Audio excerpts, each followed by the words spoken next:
dalka Kenya waxay naga aruursadeen warqadihii qaxootinimo ee aan ku joognay Kenya.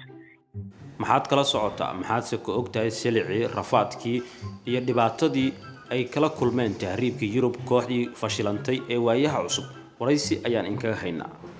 fanaaniintii ayaa sharaxaya dhibaatooyinkii ay la kulmeen iyo wixii ku dhacay iyo caruurtoodii sababta lagu diiday balse marka hore daawadayaal halkani waa Alfa Media Group haddii aad channel ku cusubtiin subscribe saarta gambaleelka hilmaamina si aad u noqotaan daawadayaasha ugu horeeya ee xogaha aan baahino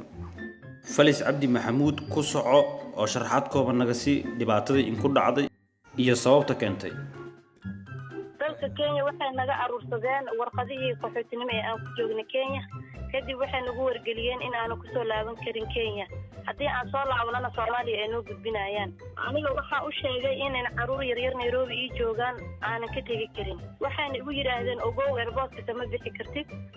airport kama bixi kartid haddii maxaan ku dhahay diyaaradan ay ka tagtaan waxa ku saaranaa diyaarad bari xamar u socota markaas adinku intee u socoteen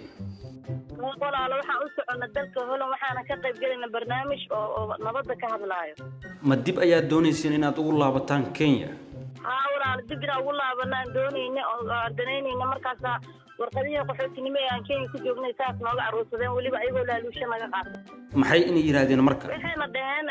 qaxootiga tihiin wadanku ma soo laaban kartaan sidii bilii hadda la soo dhaafo kala dad badan la raafay oo waxay dhaheen warqado qaxootiga iliyaan midna ma shaqeynayo adinka ahaan waayaha cusub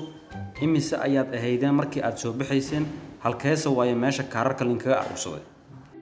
walaal 5 qof ka koobneen anaga 5 qof ka koobneen soo safartay shanteena waxaan ahayn aniga Lixle Burhaan in la yiraahdo Ahmed iyo Digriyo adiga meeqa caruur aad horta leedahay waxaan leeyahay 3 walaalo waa 3 sano iyo bar gabadha igu weyn wiilka ku xiga 2 sano iyo bar kana igu yarna 7 bilood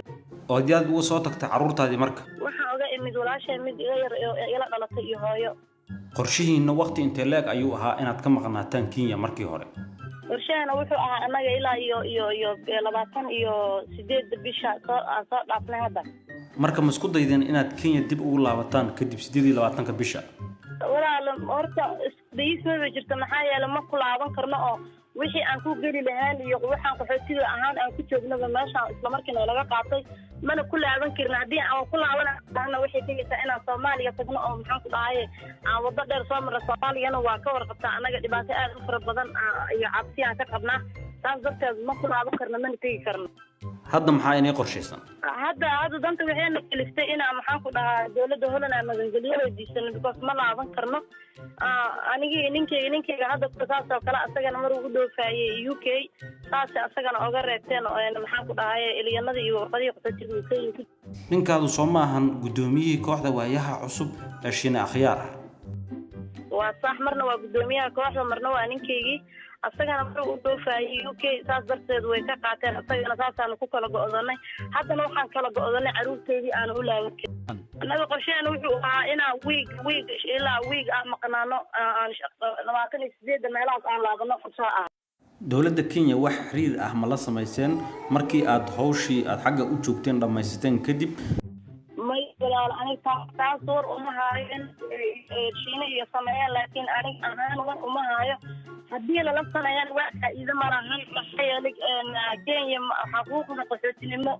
ma fiirsan mana danayso dawladda Holland markii ay xaaladiina ogaatay maxay in ku yiraahdeen wali walaalo waa sugeynaa anaga waa u sheegnay inaan dhibaato xaq la soo kulanay hadda ayadaan ka warsugeynaa wixii jawaaba saaxiibayaal aad iyo aad ugu mahadsantiin daawashada iyo la socoshada xogaha aan baahino waa Alfa Media Group oo inaan leh kulanti kala oo xiiso insha Allah